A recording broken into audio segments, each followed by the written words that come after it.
दिन का केंद्रीय नेतृत्व और प्रदेश नेतृत्व ने मेरा प्रवास तय किया था कि सिरसा लोकसभा क्षेत्र में मैं अपने समाज के लोगों के बीच में, पार्टी कार्यकर्ताओं के बीच में और अशोक तंवर जी के पक्ष में, कमल के फूल के पक्ष में, भारतीय जनता पार्टी के पक्ष में प्रचार करने के लिए आया था। आज सुबह हमारा पहला कार्यक्रम अभी रानी संता सिंह,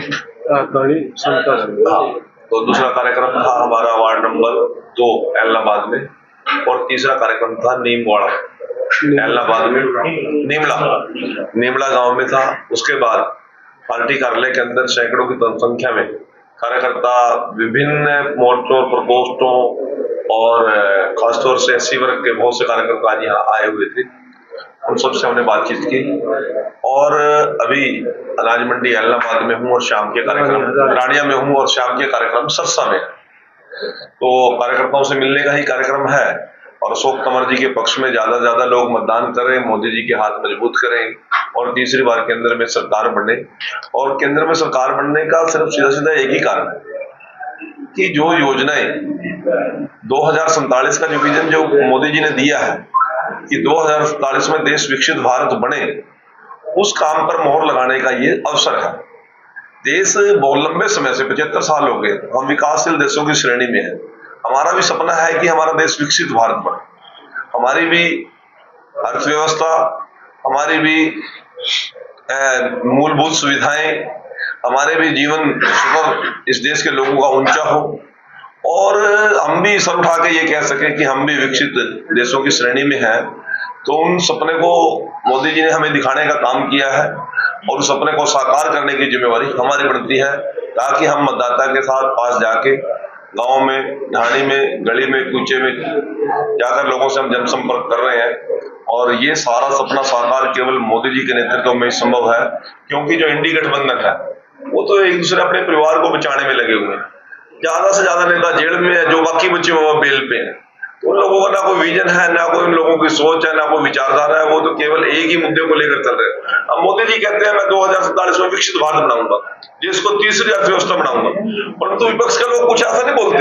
एक बारी भी उन्होंने ये नहीं कहा कि मोदी जी अपना विजन क्लियर कीजिए, कैसे विकसित भारत बना दोगे। कहाँ आपकी सोच है कि भारत तीसरी महाशक्ति बने, परंतु बस एक बात कहना, तो मोदी जी को हटाया, मोदी जी को हटा दिया, मैं चलो हटा दिया, तो फिर क्या करोगे आप?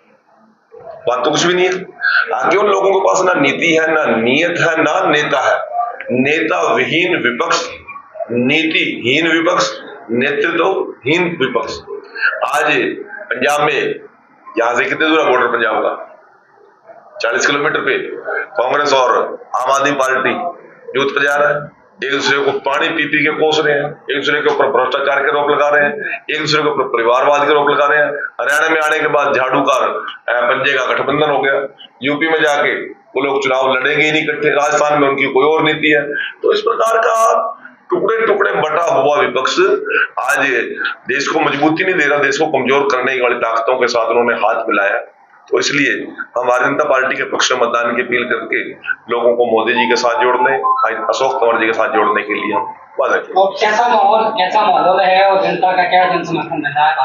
देखिए, मैं 2000 से सक्रिय राजनीति में हम हैं। हमने 1999 का कारगिल युद्ध का लोकसभा चुनाव भी देखा, 2005 का ये लोकसभा चुनाव देखा, 9 का भी देखा, 14 का भी देखा, 19 का भी देखा।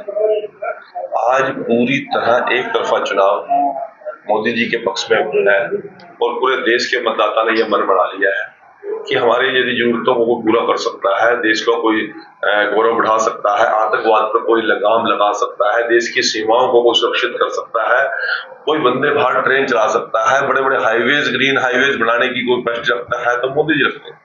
पूरी दुनिया के अंदर जाकर योग को, जो भारत की परम प्राचीन पद्धति थी, पूरी दुनिया के देशों में उन्होंने मनवाने का काम कर दिया और 21 जून को पूरा दुनिया योग को मनाने का काम करती है।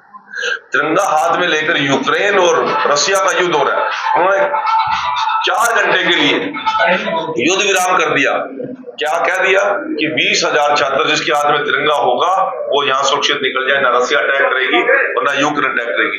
और मजा तो तब आया जब पाकिस्तान के छात्रों ने कहा कि काश हमारा प्रधानमंत्री मोदी जैसा होता, हमें आज तिरंगे की बजाय अपना चांदपुर वाला झंडा उठाने की हमारी ताकत मिलती।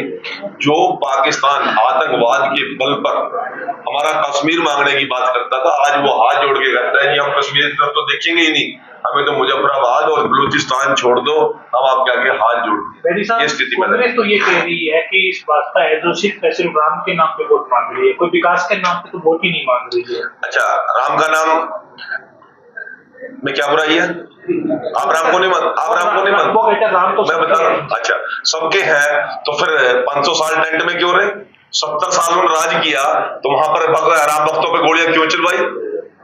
क्यों कोर्ट के अंदर जाकर एफिडेविट दे, दिवाली की छुट्टी है, दशहरे की छुट्टी है, रामनवमी की छुट्टी है, वाल्मीकि जी को मानते हैं, परंतु कोर्ट में जाके कहते हैं कि राम का तो अस्तित्व ही नहीं है। यदि राम का अस्तित्व नहीं है तो फिर भगवान वाल्मीकि जी ने रामायण झूठी लिखी थी। आज राम मंदिर भी बन गया और भगवान वाल्मीकि जी ने जिन्होंने राम का परिचय कराया उनके नाम पर अंतरराष्ट्रीय हवाई अड्डा भी बन गया। जय श्री राम। बेटी साहब, क्या लगता है जो कांग्रेस की गुटबाजी का फायदा बीजेपी पूरा उठा पाएगी? क्या लगता है हुड्डा साहब यहाँ पे प्रचार करने नहीं जा रहे, शैलजा वहां पे प्रचार करने नहीं जा रही, किरण चौधरी है वो रोहतक नहीं जा रही, क्या लगता है इससे कांग्रेस गुटबाजी? कांग्रेस नाम की कोई हरियाणा में चीज है ही नहीं है, बाप बेटा है। और बाप बेटा वो बीजेपी की ना कांग्रेस के वो फेस है जिन्होंने पूरी कांग्रेस को निगल लिया। आज पूरी की पूरी कांग्रेस हाशिए पे है, सिर्फ परिवारवाद, क्षेत्रवाद और बाप बेटे की राजनीति चल रही है। और मेरा आज चुनाव के बाद पूरी की पूरी कांग्रेस मिलकर बाप बेटे को हजम कर जाएगी, मैं दावा करता हूँ। हमारी शैलजा आई है, 3 पीढ़ियों का रिश्ता बता रही है, शिक्षा लोकसभा में अपना। अब मैं क्या बताऊं, हमारी बहन है, मेरे से बड़ी है। हमारी शैलजा जी किस प्रकार का रिश्ता बता रही है? जब बेटियों की भ्रूण हत्या हो रही थी हरियाणा देश के अंदर, और मैं जब मंत्री बना तो 22-21 में से 12 जिले बेटियों की रेशो 823,000 लड़कों के पीछे रह गई थी। हर दुकान के बाहर लिखा होता है यहाँ पर भ्रूण जांच की जाती है। तब ये केंद्र में मंत्री थी, सोनिया जी के नेतृत्व में सरकार चला रहे थे, बेटी बचाओ बेटी पढ़ाओ। तब तो शैलजा जी को याद नहीं आया 3 पीढ़ियों का रिश्ता। यहाँ पर गैस के लिए मेरी बेटियों को लंबी लंबी लाइनों में लगना पड़ता था, गैस की ब्लैक मार्केटिंग होती थी, सबसे ज्यादा अत्याचार महिलाओं पर होता था। तब तो शैलजा जी के पास कोई योजना नहीं थी। बेटियों को शौचालय में जाने के लिए अंधेरा होने का इंतजार करना पड़ता था, तब तो इसने कभी बेटियों ने की चिंता नहीं करी। केंद्र में 10 साल मंत्री रही, सोनिया जी के साथ बैठ के बातें करती थी, राहुल जी को नेता मानती थी, मनमोहन सिंह जी के बड़े नजदीक बताती थी। बेटियों के लिए और सरसा के लिए किया क्या शैलजा जी ने? शैलजा जी का तो आज वो स्थिति है, इधर से कोई धमकाएगा तो अम्बाड़ा चल जाएगी, अम्बाड़ा धमका देंगे तो सरसा आ जाएगी, और यदि दोनों जगह से दुत्कार दी फिर घर बैठ के रोने लग जाएगी, फिर राज्यसभा का रिश्ता देखेगी। इनका कोई ना नीति है, ना नियत है, ना और है। 3 पीढ़ियों का रिश्ता है। भाई बात सुन लो, 4 बार इनके पिताजी यहाँ से सांसद भी रहे, केंद्रीय मंत्री भी रहे, 2 बार ये भी सांसद रहे, 10 साल अम्बाड़ा में रहे, जब क्यों नहीं सरसा नजर आया? केवल चुनाव में पीढ़ियों का रिश्ता है। और जिन लोगों के साथ पीढ़ियों का रिश्ता, वो पीढ़ियां तो जा भी ली। अब ये नए भारत की पीढ़ी है, ये किसी रिश्ता नकली रिश्ता नहीं बनाते। इनका आत्मिक रिश्ता नरेंद्र मोदी जी के साथ है, भारतीय जनता पार्टी के साथ। राहुल गांधी जी कहते हैं 400 पार का नारा देने वाली बीजेपी 188 पर सिमर कर रहे थे। वो तो बहुत बड़ा ज्योतिषी है, वो तो आलू से सोना भी बना देगा, टाटा बाय बाय खत्म, ये भी कह देगा। उसके कहने से कौन सुनता है? कोई कांग्रेस वाले सीरियस लेते हैं क्या राहुल गांधी को? कोई सीरियस लेते हैं? पिछले दिनों करनाल की धरा पर बसपा सुप्रीमो मायावती का कहना है कि अगर ईवीएम के अंदर गड़बड़ी नहीं हुई तो मोदी नहीं किया।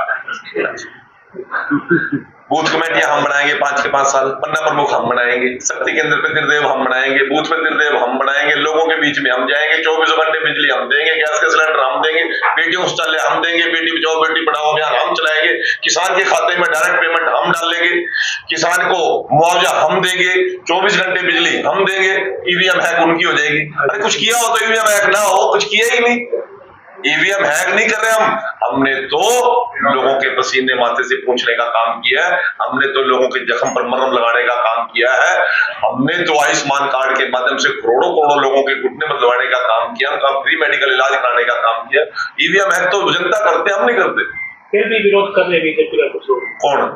किसान नेता। तो सारे के सारे आपके परिवार के आपके साथ हैं क्या? कोई ना कोई नाराज भी होगा। ज्यादातर बीजेपी का नहीं, कंवर साहब का ज्यादातर विरोध किया जा रहा है, कोई विरोध नहीं किया जा रहा है। काबिल काबिल लड़का है, काबिल सांसद रहा यहाँ का, देश की राजनीति को समझता है, प्रदेश की राजनीति को समझता है, इस इलाके की राजनीति को समझता है, हाईली क्वालिफाइड कैंडिडेट है, कोई विरोध बेटी जी, इससे पहले आपका भी नाम चर्चा में चला, सुनीता दुग्गल को टिकट मिली, उस समय भी चला, आपका भी चला, आपको टिकट नहीं मिली, तो क्या लगता है शिक्षा लोकसभा आगे चुनाव होने बंद हो गए क्या? ऐसा कुछ नहीं होता, सभी लोग सब तरह की बातें चलती हैं, परंतु आज हमारे कैंडिडेट अशोक तंवर जी हैं। अशोक तंवर जी के लिए पूरी भारतीय जनता पार्टी की टीम डट के खड़ी है और 4 जून को जब रिजल्ट आएगा फिर लड्डू खाने में क्षेत्र में किस जगह सिंह चौटाला भी ये गए इलाहाबाद छोड़ के, पहले विश्व बुद्धि पे कोई नवीन जिंदल रही थी, जवान जब कराका पे जता उससे कम वोट मिलेंगे, ज्यादा नहीं मिलेंगे।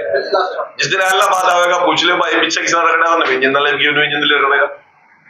आज अनाज मंडी में बैठे हैं, अनाज आड़तियों को बीजेपी सरकार जो बिचौलिया या दलाल बताकर खत्म करने पर की बात करती है। आप अपने शब्द बीजेपी का नहीं क्यों कर रहे हो? हमने तो कभी बिचौलिया नहीं किया, ना दलाल के, नो हमने कभी भी नहीं कहा, कभी भी नहीं कहा। आपके पास एक भी शब्द हो मैं चोर हूं आपका, आप अपने शब्द हमारे मुंह में मत डालें। हर वर्ग की वोट है, किसान के साथ भी है, मजदूर के साथ भी है, व्यापारी के साथ भी है, महिला के साथ भी है, सैनिक के साथ भी, युवाओं के साथ भी। बार परंतु जो लोग चश्मे लगाकर राजनीति करते हैं, क्षेत्रवाद की राजनीति करते हैं, सरसा की सरकार बन गई तो आदमपुर का, भिवानी का, रोहतक का सारा पानी बंद, बिजली बंद, नौकरी बंद। जिस दिन हिसार की बन गई उस दिन सरसा का बंद, जिस दिन भिवानी की बन गई हिसार का सरसा का बंद, और जिस दिन रोहतक की बन गई फिर तीनों का बंद। मनोहर लाल जी ने तो हरियाणा एक का नारा दिया है, उस हरियाणा एक में किसान भी है, मजदूर भी है, व्यापारी भी है, कर्मचारी भी है और सैनिक भी। बार मुख्यमंत्री, पूर्व मुख्यमंत्री को सिरसा लोकसभा जनसभा करनी पड़ेगी, क्या लगता है? अच्छा, तो अपने हरियाणा में हम जनसभा न करें, कोई और करेगा? सिरसा लोकसभा की बात करेंगे तो सरसा क्यों सारी जगह जा रहे हैं?